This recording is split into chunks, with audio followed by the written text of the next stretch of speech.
দল থেকে সবুজ সংকেত পেয়ে উজ্জীবিত বিএনপির সম্ভাব্য প্রার্থীরা। জেলায় জেলায় বইছে উৎসবের হাওয়া।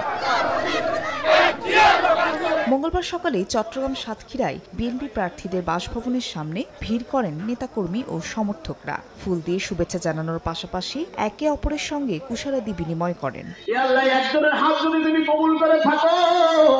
প্রার্থিতা পেয়ে যশোর, রাজবাড়ী ও সিলেটে মাজার জিয়ারত এবং বিশেষ দোয়া করেন বিএনপি নেতারা। ভেদাভেদ ভুলে ঐক্যবদ্ধ থাকলে বিজয় সুনিশ্চিত বলে মনে করেন তারা। যশোরের যে 6টি আসনে মনোনয়ন দান করেছেন, আমরা মনে করি এতে তৃণমূলের আশা আকাঙ্ক্ষার সাথে প্রতিফলন ঘটেছে। যারা নমিনেশন পেয়েছে এবং যারা নমিনেশনের জন্য দাবি করেছিলেন তারা যদি একত্রিতভাবে মাঠে নামেন তাহলে এই 5টা আসন আমাদের পাওয়া সহজ। যাদের এলাকায় সামাজিক ভিত্তি আছে, সাধারণ মানুষের সাথে যাদের সম্পর্ক রয়েছে, এমন প্রার্থীদেরকেই দল মনোনয়ন করেছে। এই প্রার্থীদেরকে পেয়ে আমরা জাতীয়তাবাদী দলের কর্মীরা অত্যন্ত আনন্দিত এবং খুশি।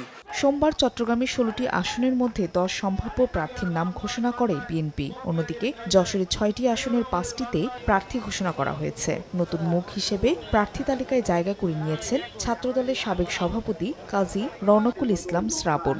এছাড়া রাজবাড়ী 1, সিলেট 2, সাতক্ষীরা 1 এবং গাজীপুরে 6টির মধ্যে 4টি আসনে প্রার্থী ঘোষণা করায় এলাকায় এখন নির্বাচনী আমেজ। ফাহরিয়া ফারজানা, সময় সংবাদ।